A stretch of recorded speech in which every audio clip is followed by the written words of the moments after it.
मग आता हो. हे तर तुम्हाला समजलंय की ही 3 द्वार आहेत, काम, क्रोध आणि लोभ. तर मी हम्म. तुम्हाला आता गोष्ट सांगणार आहे, म्हणजे पुढच्या खेपेला जेव्हा तुम्हाला राग येईल ना, तेव्हा ही गोष्ट तुमच्या मनामध्ये राहील. आणि मग राग करायचा की करायचा नाही हे आता तुमच्या हातात आहे, चॉईस. पण त्याच्या पाठचं जे काय एक गोष्ट आहे महाभारतातली, ती मी तुम्हाला सांगते. हा, आता महाभारतामध्ये असं असतं की भीष्मदेव हे कंटकशय्येवर झोपलेले असतात आणि युद्ध झालेलं असतं. आणि युधिष्ठिर महाराज म्हणतात की सगळीकडे त्यांना जिकडे जाईल तिकडे शव दिसतात, जणू काय रक्ताच्या नद्या वाहत असतात. आणि इतक्या लोकांची आपण हत्या केली याचं त्यांना अत्यंत दुःख होतं. आणि युधिष्ठिर महाराज कृष्णाला सांगतात की मी काही राज्य करू शकणार नाही, मी इतका दुःखी आहे, मी या सिंहासनावर बसूच शकणार नाही. आता युद्ध सुरू व्हायच्या अगोदर अर्जुनाने हे सांगितलं की हे सगळे माझे गुरुजन आहेत, मी त्यांना कधीच मारू शकणार नाही, मला युद्ध करायचं नाही. म्हणून श्रीकृष्णाने त्याला समजवण्यासाठी भगवद्गीता सांगितली. आणि ते सुद्धा कसं होतं, क्वेश्चन आन्सर्स होतं. अर्जुन म्हणत होता की हे सगळे माझे स्वजन आहेत, मी युद्ध करणार नाही. मग कृष्णाने त्यांना सांगितलं की आपण हे शरीर नाही, आपण आत्मा आहोत, आणि तू जे काय कर्म करणार आहेस ते तू मला अर्पण कर, युद्ध करतानाही सुद्धा माझंच स्मरण कर. आणि या म्हणजे आध्यात्मिक जगाचा किंवा या भौतिक जगाचा सुद्धा मीच नियंत्रक आहे. आणि हे सगळं ज्ञान, क्वेश्चन आन्सर सेशन असं अर्जुन आणि श्रीकृष्णाचं झालं.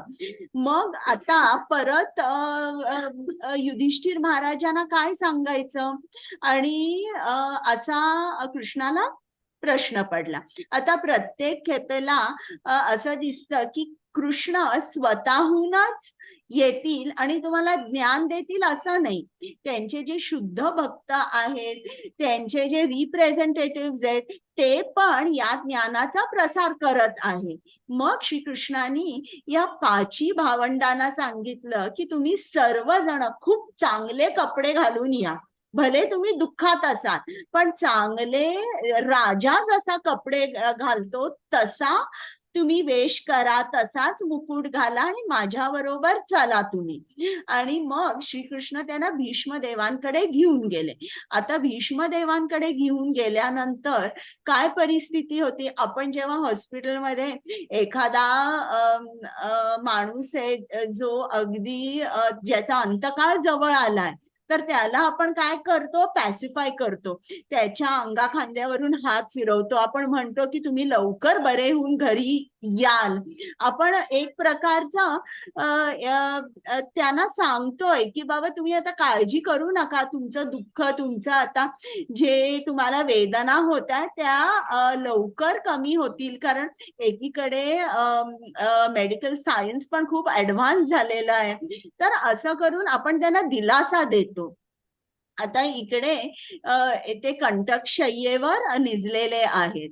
आणि दुःखी कोण आहे मला सांगा, ते दुःखी आहेत की युधिष्ठिर महाराज दुःखी आहेत, सांगा बरं. युधिष्ठिर महाराज. युधिष्ठिर इकडे ऑपोजिट आहे. युधिष्ठिर हो. महाराज दुःखी आहेत आणि ते अजिबात दुःखी नाहीयेत, त्यांना वेदना होत आहेत पण ते दुःखी नाहीयेत. हा, इकडे युधिष्ठिर महाराज अत्यंत दुःखी आहेत. आणि हे मात्र युधिष्ठिर महाराज त्यांना काहीतरी चांगलं बोलतील, त्यांना कम्फर्ट करतील असं नाहीये. आणि त्यांना इतक्या वेदना होत होत्या आणि इतके बाण त्यांच्या शरीराच्या आरपार गेले होते की असं म्हणतात की 2 बाणांच्या मध्ये एक बोट सुद्धा जाणार नाही, म्हणजे इतकी कमी जागा होती. इतके बाण त्यांच्या आर पार शरीरातून गेले होते. मग इकडे आता युधिष्ठिर महाराज बोलायला लागले. ते भीष्मदेवांना म्हणाले की मी फार शोकाकुल आहे, मला खूप खूप चिंता आहे, कारण मला असं वाटतं की मी या लाखो लोकांना मारलेलं आहे आणि मी त्यांच्या मृत्यूचा जो म्हणजे त्यांच्यामुळे माझ्यामुळे त्यांचा मृत्यू झालेला. म्हणजे ते म्हणाले की मला असं वाटते की मी खुनी आहे, या सर्वांचा खून मी केलेला आहे. आता मला तुम्ही एक उपाय सांगा ज्याने हे जे पाप मी केलेलं आहे त्या पापातून मी मुक्त होऊ शकेन. मला हे पाप घेऊन पुढचा जन्म घ्यायचा नाहीये. मग भीष्म त्याला युधिष्ठिर महाराजांना म्हणाले की तुला असं का वाटतं की या सर्वांच्या मृत्यूचा कारण तू आहेस, असं का वाटतं आणि का तू दुःखी का झालेला आहेस? तर मी तुला एक गोष्ट सांगेन ती ऐक. आता इकडे बघा, भीष्मदेव हे त्यांच्या कंटकशय्येवर आहेत, त्यांचा अंतकाळ जवळ आलेला आहे. आणि बघा डिस्कशन कोणाकडून होतंय, गोष्ट कोण सांगतंय? भीष्मदेव सांगतात.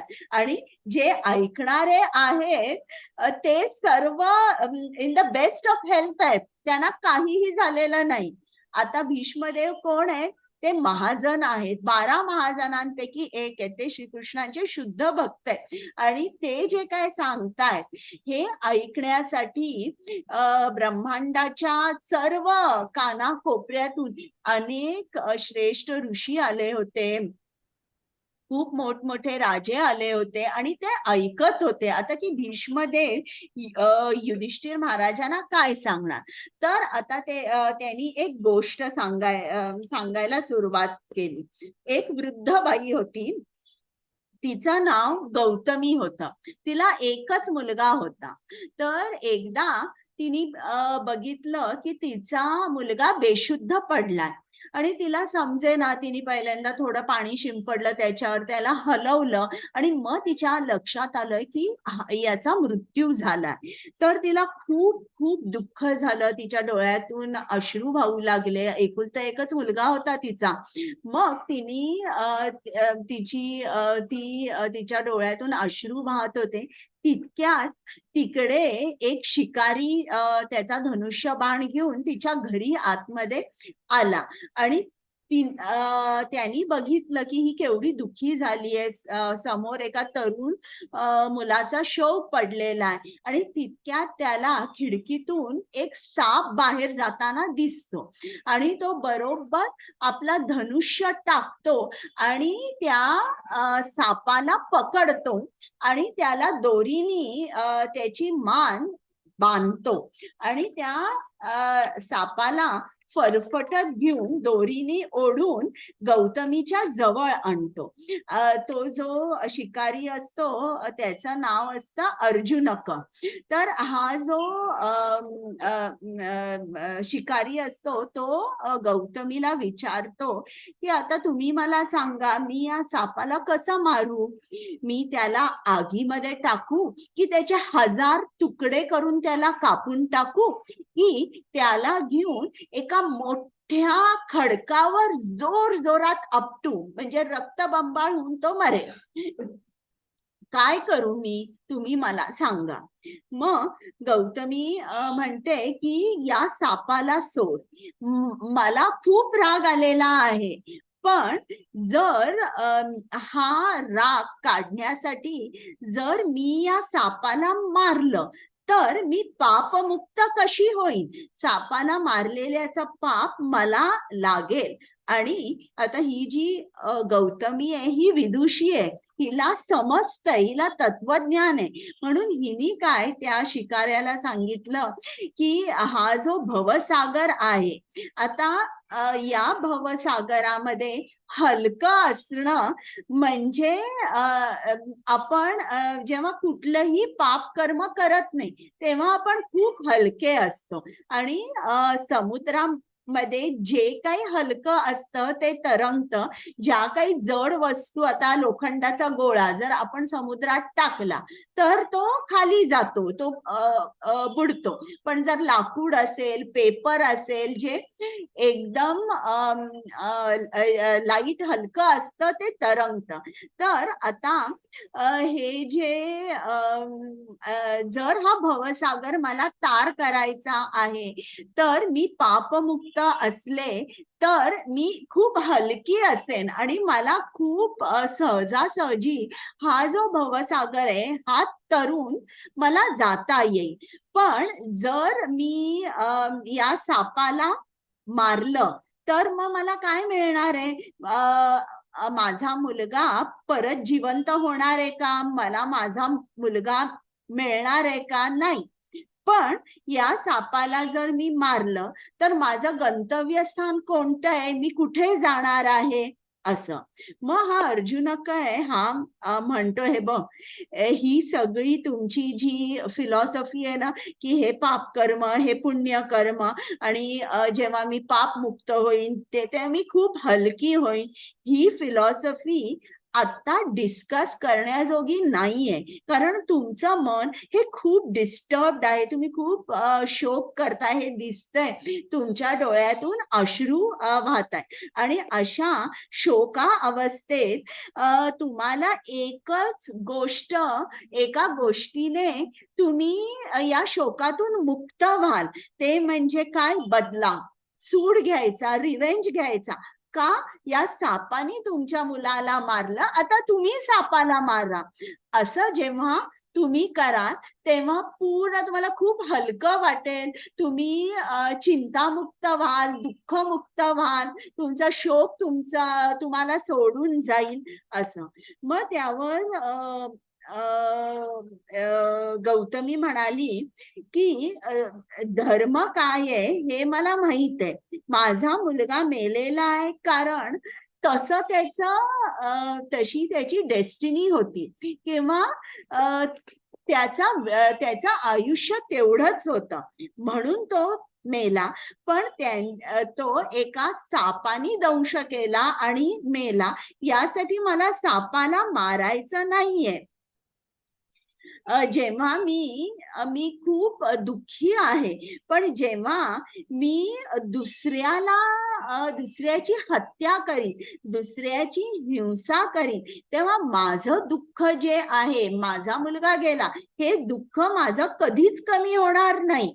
तर मी जर सापाला क्षमा केली तर कदाचित मला थोडंसं मी शोकमुक्त होईल, कदाचित मी शोकमुक्त होईल. पण निश्चितच या सापाला मारून तर मला काहीच मिळणार नाही आणि मी दुःखातून मुक्त होणार नाही. मग असं त्यांचं भाषण चाललं होतं. मग परत तो शिकारी म्हणाला, नाही, तुम्ही जे काय सांगताय ते मला मान्य नाहीये. तुम्ही निश्चितच, तुम्हाला या सापाला मारून दोन गोष्टी साधतील. एक तर तुमचं दुःख कमी होईल आणि दुसरी गोष्ट, हा साप आणि किती जणांना चावेल, कितीतरी निष्पाप लोकांना, प्राण्यांना चावेल आणि मारेल. ते सुद्धा तुमच्या हातात आहे ना. तुम्ही त्यांना हे या सापालाच मारलं तर अशी आणि किती निष्पाप लोक, प्राणी आहेत जे जिवंत राहतील. असं म्हणून तो शास्त्रिक प्रमाण त्या गौतमीला हा शिकारी देत असतो. आणि मग सांगायला तो सांगतो की असं शास्त्रामध्ये झालेलं आहे ना, ज्या कोणी त्रास दिलेला आहे त्यांचा वध झालेला आहे. ज्याप्रमाणे इंद्रानी वृत्रासुराला मारले, किंवा शिवानी दक्ष प्रजापतींचा वध केला. तर असं त्यांचं डिस्कशन चालू होतं की तो शिकारी एक सांगत होता, ती गौतमी तयार नव्हती. तर इतक्यात काय झालं, तो साप आहे, तो सापच मनुष्यवाणीमध्ये बोलू लागला. तर सापाने सांगितलं की अर्जुनक, माझा दोष काय आहे? मी तर इंडिपेंडेंट नाहीये, मी स्वतंत्र नाहीये. मी एक प्राणी आहे आणि एका प्राण्यामध्ये सेल्फ कंट्रोल, इंद्रियांवर संयम हा कधीच नसतो. आणि आपल्यालाही माहितीये प्राणी हे कसे बिहेव करतात, त्यांचा इन्स्टिंक्ट असतो, ॲनिमल इन्स्टिंक्ट, त्याच्यावर ते हे करतात. त्यांना आता वाटलं की आपण या प्राण्याला मारावं, याच्यापासून आपल्याला धोका आहे की ते मारतात, म्हणजे त्यांचा इन्स्टिंक्ट असतो. आणि तर साप म्हणतो, मी तर स्वतंत्र नाहीये, मी या मुलाला का मारलं? कारण मृत्यूची जी देवता आहे किंवा मृत्यू जो आहे, मृत्यूने तशी मला ऑर्डर केली म्हणून मी या मुलाला मारलं. मला या मुलाबद्दल कुठलाही राग नव्हता, नाही मला इच्छा होती की या मुलाला मारावं. तर हे बघ, हे सगळं मी इंडिपेंडेंटली किंवा स्वतंत्रपणे हा निर्णय घेतलेलाच नाहीये. मला कोणाची तरी ऑर्डर आली, मृत्यूची ऑर्डर आली आणि म्हणून मी याला दंश केला. आता मग हे सांगण्यासाठी हे तो जो साप सांगतोय कसं चुकीचं आहे, हे सांगण्यासाठी तो अर्जुनक बोलायला लागला. तर तो काय बोलला की बघ, एक जो कुंभार असतो, तो जेव्हा पॉट्स तयार करत असतो, कुंड्या किंवा घट तयार करत असतो, तर त्याच्याकडे एक चक्र असतं आणि एक दंडा असतो. तर तो त्याचे हात वापरतो, ते चक्र वापरतो, ती काठी वापरतो आणि ते सगळं त्या सगळ्यांच्या यांनी काय कोऑपरेशननी किंवा त्या सर्वांच्या द्वारे मग तो सुंदर सुंदर मातीची भांडी तयार करतो. आता ते तो जो घट तयार झालाय किंवा मातीची भांडी झाली, त्यासाठी त्या कुंभाराचे हात, ते चक्र आणि ती काठी, हे सगळेच या सगळ्यांमुळे ते मातीचं भांड तयार झालं. तर हा शिकारी म्हणतो की हो ठीक आहे, तुझी चूक नाहीये, पण तू आणि मृत्यू हे दोघही जबाबदार आहेत आणि त्याच्यामुळे हा मुलगा आहे हा मेला. तर मग साप म्हणतो नाही, तसं नाही. तर ते जे चक्र आहे किंवा तो जो दंडा आहे, हे स्वतंत्र नाहीये. त्याच्या पाठीमागे तो जो कुंभार आहे, त्या कुंभाराची बुद्धी आहे आणि तो हे सगळं घडवून आणतोय. तर तू आम्हाला हे करू शकत नाहीस, आमच्यावर आळ घालू शकत नाहीस. ते मृत्यू आणि मी जणू काय आम्ही दुसऱ्यांच्या मधले एक निमित्त मात्र आहोत किंवा इन्स्ट्रुमेंट्स आहोत. मी आणि मृत्यू हा आणि कोणाच्या तरी मध्ये किंवा आणि कोणाच्या तरी ऑर्डरवर आम्ही हे सगळं काम केलं. तर आता हा जो शिकारी होता, तर तो म्हणाला सापाला, नाही, मी तुला तर निश्चितच मारणार आहे. आता हा जो साप होता हा खूप डिस्टर्ब झाला की आता माझं काय होईल. आता बघा, जेव्हा आपण दुसऱ्यांवर राग काढतो तेव्हा दोन कारण असतात. एक असतं ऍक्टिव्ह कॉज आणि एक असतो रिमोट कॉज. तर आता समजा जर असं झालं की कोणीतरी आपला अपमान केला, घरी असेल किंवा ऑफिसमध्ये असेल, तेव्हा इमिजिएट कॉज जो आहे ना, ऍक्टिव्ह कॉज, तो माणूस असतो ज्यांनी आपला अपमान केला. आता एका बॉसनी आपला अपमान केला तर आपण काय करतो, त्या बॉसवर राग काढतो. पण रिमोट कॉज कडे आपण बघतच नाही. रिमोट कॉज असा असू शकेल की घरी त्या बॉसची बायको त्याच्यावर खूप भांडली असेल ज्याचा खूप अपमान केला असेल आणि ऑफिसमध्ये येऊन हा बॉस आपल्यावर खूप ओरडतोय किंवा आपल्या सगळ्या चुका दाखवत आहे, तर हा जो आहे ना, ती बायको ही रिमोट कॉज झाली. तर इकडे तो जो शिकारी आहे तो म्हणतो त्या सापाला की तू मारलेलं आहेस, तू तर निमित्त मात्र आहे, तुला तरी मी मारणारच आहे. मग तरी पण तो साप उदाहरण देतो की जे ऋत्विक असतात, तुम्हाला माहिती आहेत ना, जे यज्ञ करतात, जे मंत्रोच्चार करतात, जे हव्य अर्पण करतात, ते कोणासाठी करतात? यजमानासाठी करतात. मग त्यावेळेला जो ऋत्विक आहे, यज्ञ केल्याचं फळ त्याला नाही मिळत, पण यजमान जो यज्ञ करतो त्याला सगळं फळ मिळतं. तर साप सांगतो त्याचप्रमाणे यजमान जो आहे तो मी आणि मृत्यू नाही, मी आणि मृत्यू नाही, आम्ही दोघं नाही, आम्ही ऋत्विकाप्रमाणे फक्त आमची जी ड्युटी आहे ती केली, यजमान कोणीतरी वेगळाच आहे.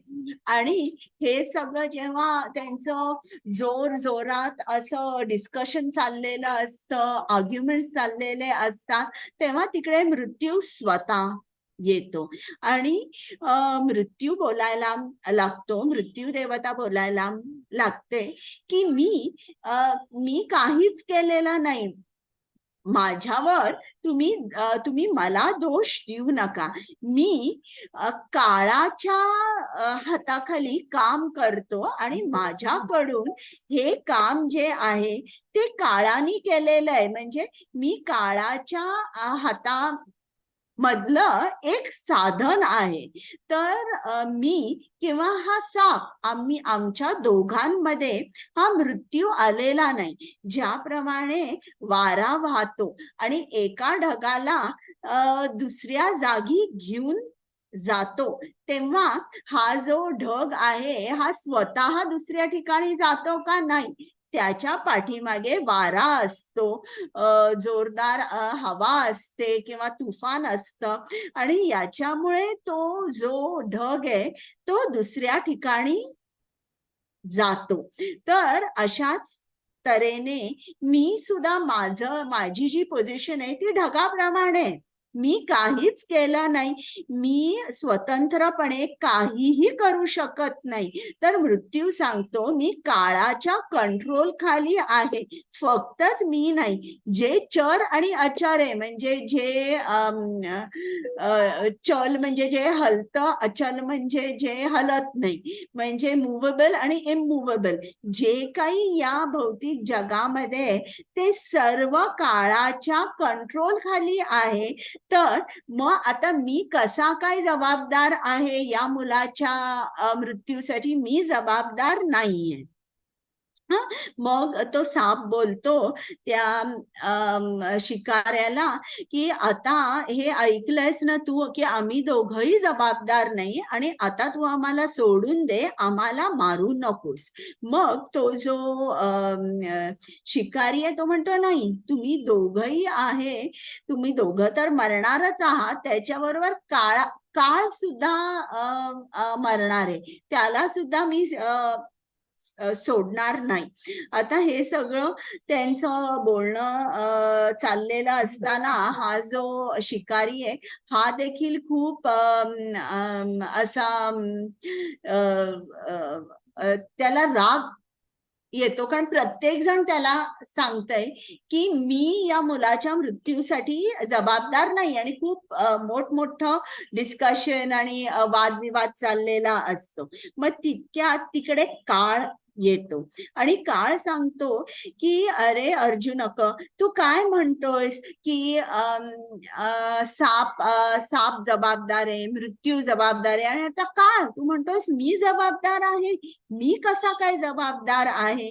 मी या मुलाला अजिबात मारलेला नाहीये, नाही सापाने मारलंय, नाही मृत्यूने मारलंय, नाही मी मारलंय. मग याचा हा जो मेला मुलगा, याचा उगम कुठे झालेला आहे तर त्याच्या कर्मामध्ये झालंय. जे कर्म त्या मुलाने केलेलं आहे त्याच कर्मामुळे आज या मुलाचा मृत्यू झाला किंवा त्याचा वध झाला. आणि आपण सर्वजण जे कोणी या ब्रह्मांडात आहोत, या भौतिक जगात आहोत, त्याला कर्मानी कंट्रोल केलेलं आहे. जे काही या जगात आहे त्यांना कोण कंट्रोल करतं? कर्म कंट्रोल करतं. तर या मुलाचा जो मृत्यू झालेला आहे तो त्याच्याच कर्मामुळे झालेला आहे. आणि नेहमी दोन गोष्टी अशा बरोबर असतात, म्हणजे प्रकाश आणि सावली. जर प्रकाश नसेल तर सावली सुद्धा आपल्याला दिसत नाही. त्याचप्रमाणे कर्म आणि कर्ता यांचं इंटिमेट असोसिएशन असतं. असं नसतं की कर्म केलंय पण करताच नाहीये, असं नसतं. जेव्हा आपण एक कर्म केलं जातं तर तो करताच कर्म करतो. तर अशा तऱ्हेने की हे जे कर्म केलंय याचा जे वाईट कर्म केलंय त्याचा कर्ता हा मुलगाच आहे आणि कर्मच जबाबदार आहे त्याच्या मृत्यूसाठी. मग त्याच्यानंतर गौतमी बोलायला लागते की माझ्या मुलाने काही कर्म केलं आणि त्याचा मृत्यू झाला आणि मी सुद्धा काहीतरी कर्म केलं, त्याच्यामुळे आज हा जो मुलगा, माझा मुलगा मी गमावला. मग आणि यासाठी मला कोणावरही आळ घालायचं नाही, कोणालाही ब्लेम करायचं नाहीये. आणि आता अर्जुनक सुद्धा एकदम शांत झाला. मग भीष्म महाराजांनी युधिष्ठिर महाराजांना विचारलं की आता तुला काय समजलं? तुला असं वाटतं का की तू या लाखो हजारो लोकांना मारलेला आहेस? नाही, तू सुद्धा एक निमित्त मात्र झालेला आहेस. मृत्यूच्या हातात किंवा मृत्यू सुद्धा एक साधन आहे काळाच्या हातात. आणि काळ सुद्धा तुला काय देईल? ज्याप्रमाणे तू कर्म केलेला आहेस त्याचीच शिक्षा तुला काळ देईल. म्हणजे काळ तुला डिझर्विंग काय आहे तेच मिळेल. तेव्हा इतकी लोक जी या युद्धात मेलेली आहे त्यांचं कारण काय आहे? तू कारण नाहीयेस. दे देमसेल्व्स, त्यांनीच तो काळ ओढवून घेतलेला आहे. त्यांचं जे मृत्यू झालंय त्यांचे कारण ते स्वतःच आहेत. दुर्योधन मेला कारण त्याचंच कर्म तसं होतं. मी या कंटक शय्येवर निजलेलो आहे, हे सुद्धा माझंच पाप आहे. युधिष्ठिरा, तू कोणाच्याही मृत्यूसाठी जबाबदार नाहीये. आणि हे जेव्हा ऐकतो तेव्हा युधिष्ठिर महाराज एकदम शांत होता. त्यांना जे दुःख वाटत असतं की मी इतक्या लोकांना मारलं, इतके शोक करत असतात, त्या शोकापासून ते पूर्णपणे मुक्त होतात. आता युजली आपण काय बघतो की लोक एखादा माणूस दुसऱ्या माणसावर चिडला तर आपण काय म्हणतो की कारण काय आहे? हा माणूस माझ्यावर चिडला. आणि मग एक सायक्लिक रिॲक्शन चालू होते. आपणही त्याला काहीतरी बोलतो, मग परत तो आपल्याला काहीतरी बोलतो आणि आपण इतकं डेट साठवून ठेवतो की कंपल्सरी आपल्याला दुसरा जन्म घ्यावाच लागतो. म्हणून आता हे भीष्म आहे ते तर महाजन असतात आणि त्यांना माहिती आहे की युधिष्ठिर महाराज हे श्रीकृष्णाचे भक्त आहेत, शुद्ध भक्त आहेत. आणि जेव्हा आपण मग भीष्मदेव युधिष्ठिर महाराजांना सांगतात की तू श्रीकृष्णाच्या कमल चरणांना जेव्हा आपण शरण जातो. तेव्हा आपण जेव्हा कुठले शरण गेल्यावर जेव्हा आपण कुठलंही कर्म करतो तेव्हा ते कर्म करायची बुद्धी श्री कृष्ण देतात आणि मग त्याचं जे त्याची जी रिॲक्शन होते, जे परिणाम होतात ते आपल्याला भोगावे लागत नाही. जे कर्म करतो ते पण शुद्ध असतं आणि त्या कर्माचे काही कॉन्सिक्वेन्सेस नसतात. हे जे आहे हे मग युधिष्ठिर महाराजांना समजतं की आपण श्रीकृष्णांनाच शरण गेलं पाहिजे.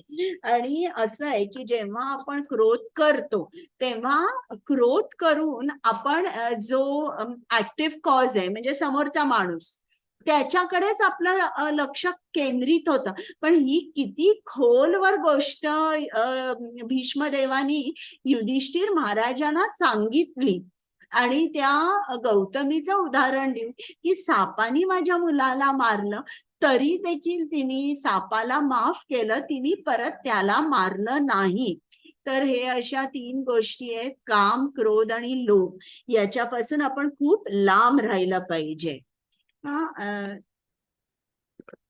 किती वाजले मी बघते. आता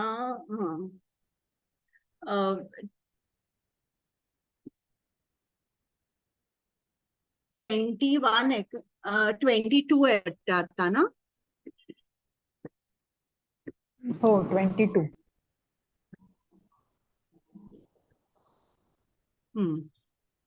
वाचा.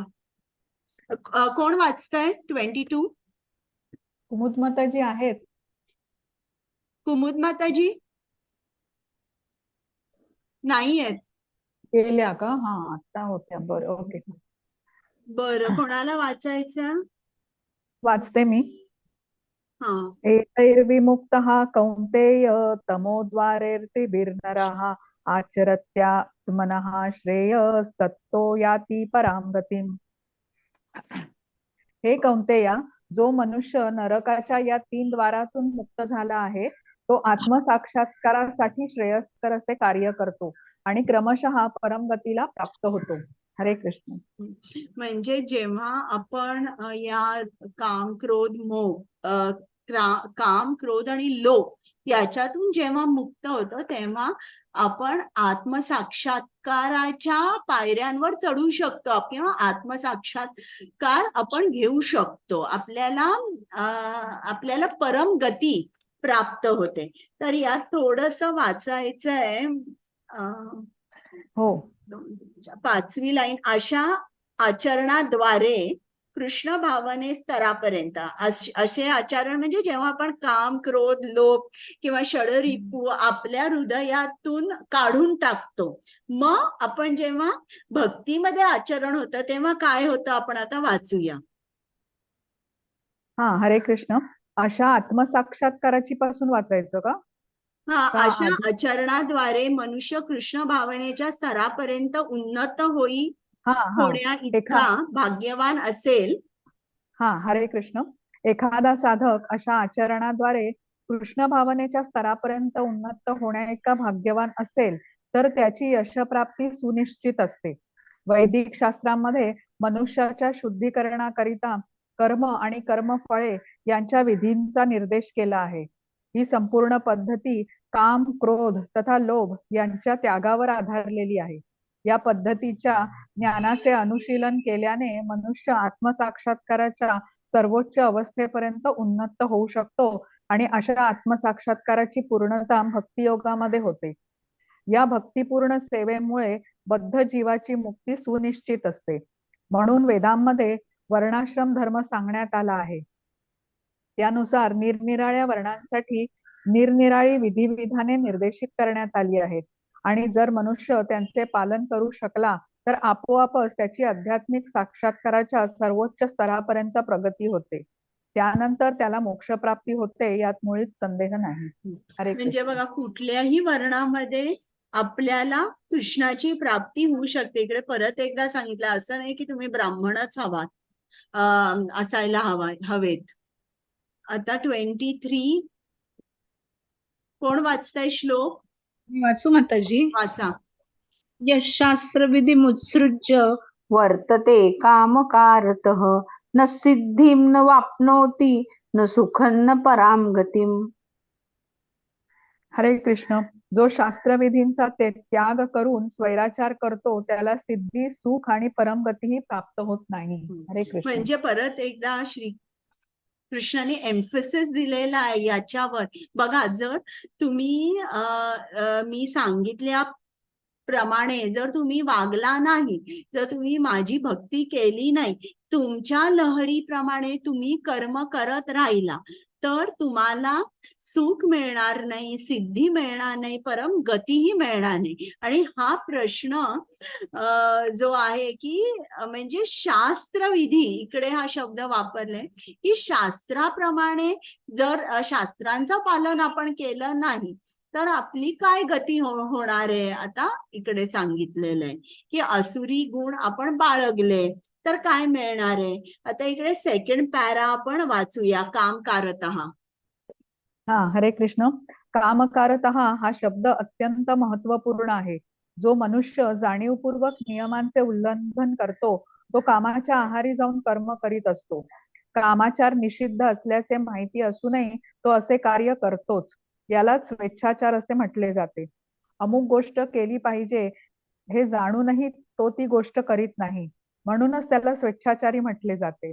असा मनुष्य भगवंतांच्या शिक्षेस पात्र ठरतो आणि त्याला मनुष्य जीवनामध्ये प्राप्त करायची सिद्धी प्राप्त होऊ शकत नाही. मानवी जीवन विशेष करून जीवन शुद्धी करून घेण्याकरता असते आणि विधिविधानांचे पालन न करणारा मनुष्य स्वतःचे शुद्धीकरण करू शकत नाही. त्याला वास्तविक सुखप्राप्तीही होत नाही. हरे कृष्ण. म्हणजे त्याला कुठेच सुख मिळत नाही, या जगी पण नाही आणि पुढे सुद्धा जो जन्म मिळणार असेल त्याच्यामध्ये म्हणजे काहीच त्याला मिळत नाही, चांगली गती मिळत नाही, सुख मिळत नाही. आता शेवटचा श्लोक 24. कोण वाचतंय? वाचू का? वाचा. यशास्त्रविधिमुत्सृज्य वर्तते कामकारतः नाही, हे झालं आता आपलं 24. तस्मात्. हो सॉरी. तस्मात् छात्रं प्रमाणं ते कार्याकार्यव्यवस्थितौ ज्ञात्वा शास्त्रविधानोक्तं कर्म कर्तुमिहार्हसि. हरे कृष्ण. म्हणून मनुष्याने शास्त्रविधींद्वारे कार्य आणि अकार्य यांच्यामधील भेद जाणला पाहिजे. अशी विधिविधाने जाणून मनुष्याने कर्म करावे जेणेकरून त्याची कर्मशः उन्नती होईल. हरे कृष्ण. आता इकडे आपण हे जे कुठलं कार्य आहे, काय चांगलं कार्य कुठलं आहे, पाप कार्य कुठलं आहे किंवा पुण्यकर्म कुठलं आहे, अकर्म कोणतं आहे, हे सगळं आपण जाणून घेतलं पाहिजे. मग हे ज्ञान आपल्याला कोण देतात? गुरु देतात. गुरु हे आपल्याला प्रत्येक त्यांना आपली एक पूर्ण सायकॉलॉजी माहीत असते. आपण कुठल्या गुणात आहोत, रजोगुणात आहोत, तमोगुणात आहोत की सत्वगुणात आहोत. मग त्याप्रमाणे ते आपल्याला मार्गदर्शन करतात, आपल्याकडून चांगली कर्म करवून घेतात आणि मग आपल्याला परमसिद्धी प्राप्त होते. तर आता किती वेळ आहे? 3:15 झाले का? की 1 मिनिट? 1 मिनिट आहे. मग आपण थोडस हे पूर्ण तात्पर्य वाचूया. हो चालेल, वाचते. हरे कृष्ण. 15व्या अध्यायामध्ये सांगितल्याप्रमाणे सर्व वेदोक्त विधिविधानांचे उद्दिष्ट श्रीकृष्णांना जाणणे हे आहे. मनुष्य जर भगवद्गीतेद्वारे श्रीकृष्णांना जाणून घेऊन भक्तिमय सेवा करीत कृष्ण भावनेमध्ये स्थित झाला तर त्याने वेदांमध्ये सांगितलेल्या परमोच्च ज्ञानाची प्राप्ती केलीच आहे. श्री चैतन्य महाप्रभूंनी हा विधी अत्यंत सुलभ केला आहे. त्यांनी लोकांना केवळ हरे कृष्ण कृष्ण कृष्ण हरे हरे, हरे राम राम राम हरे हरे या महामंत्राचे कीर्तन करण्याची, भगवंतांची भक्तिमय सेवा करण्याची आणि कृष्ण प्रसाद ग्रहण करण्याची विनंती केली. जो मनुष्य या सर्व भक्तिपूर्ण क्रियांमध्ये प्रत्यक्षपणे संलग्न झाला आहे त्याने सर्व वेदांचे अध्ययन पूर्वीच केले असल्याचे समजले पाहिजे. त्याने वेदोक्त निष्कर्षाची योग्य रीतीने प्राप्ती केली आहे. अर्थात कृष्ण भावना भावित नसणाऱ्या आणि भक्तिमय सेवा न करणाऱ्या सामान्य लोकांनी काय करावे आणि काय करू नये याचा निर्णय वेदोक्त आदेशानुसारच केला पाहिजे. मनुष्याने वादविवाद न करता वेदानुसार कार्य केले पाहिजे. याला शास्त्र तत्वांचे पालन करणे असे म्हणतात. अपूर्ण इंद्रिये, फसवण्याची वृत्ती, चुका करणे आणि भ्रमित होणे हे बद्ध जीवांमध्ये आढळणारे 4 दोष शास्त्रांमध्ये आढळत नाहीत. या 4 प्रमुख दोषांमुळे मनुष्य विधिविधाने घालून देण्यास अपात्र ठरतो. म्हणून दोषातीत असणाऱ्या शास्त्रांमध्ये सांगण्यात आलेल्या विधिविधानांचा स्वीकार सर्व संत, महंत, आचार्य आणि महात्म्यांनी यथार्थ रूपाने केला आहे. भारतामध्ये आध्यात्मिक ज्ञानाचे 2 पक्ष आहेत. साधारणतः यांचे 2 प्रकारांमध्ये वर्गीकरण करण्यात येते, सविशेषवादी आणि निर्विशेषवादी. तथापि दोघेही आपल्या जीवनामध्ये वेदोक्त तत्वांचे पालन करतात. शास्त्रविधींचे पालन केल्याविना मनुष्य सिद्ध अवस्थेपर्यंत प्रगत होऊ शकत नाही. म्हणून जो शास्त्रांचे वास्तविक तात्पर्य जाणू शकतो त्याला भाग्यवान म्हटले पाहिजे. मानव समाजामध्ये भगवंतांना जाणण्याच्या तत्वाला विरोध करणे हेच सर्व प्रकारच्या पतनाचे मूलभूत कारण आहे. मनुष्य जीवनातील हाच घोर अपराध आहे. म्हणून भगवंतांची मायाशक्ती आपल्याला सदैव त्रिविध ताप देत असते. ही मायाशक्ती त्रिगुणात्मिका आहे. भगवत ज्ञानाचा मार्ग मोकळा होण्यापूर्वी मनुष्याने निदान सत्वगुणामध्ये तरी स्थित झाले पाहिजे. सत्वगुणाच्या आदर्शापर्यंत प्रगत झाल्याविना मनुष्य रज आणि तमोगुणामध्येच राहतो आणि हेच त्याच्या आसुरी जीवनाचे कारण असते. जे रजोगुणी आणि तमोगुणी आहेत ते शास्त्र, साधू आणि योग्य भगवत ज्ञानाचा उपहास करतात. ते आध्यात्मिक गुरुच्या आदेशाची अवज्ञा करतात आणि शास्त्रविधींना महत्व देत नाहीत. भक्तिमय सेवेचा महिमा ऐकूनही ते भक्तीकडे आकृष्ट होत नाहीत. याप्रमाणे स्वतःच्या उन्नतीचा विकृत मार्ग ते स्वतःच निर्माण करतात. हे मानवी समाजाचे काही दोष आहेत आणि यामुळेच मनुष्य आसुरी जीवनाच्या आहारी जातो. तथापि मनुष्याला जर प्रगती पथावर किंवा सर्वोच्च स्थितीपर्यंत नेणारा योग्य आणि प्रमाणित आध्यात्मिक गुरु प्राप्त झाला तर त्याचे जीवन यशस्वी होते. अशा रीतीने भगवद्गीतेच्या दैवासुर संपद विभाग योग नामक 16व्या अध्यायावरील भक्तिवेदांत भाष्य संपन्न. हरे कृष्ण. हरे कृष्ण. क्षितिजा माताजी, मला होस्ट करता का? काय झालं इकडे जरा लाईट गेले म्हणून. हो हो करते. मी परत लॉग आउट आणि लॉग इन झाले. झालं. आता तुम्हाला काही प्रश्न आहेत का? हरे कृष्ण माताजी. एक मिनिट, मी जरासं आपलं रेकॉर्डिंग आहे ते हे करते, बंद करते.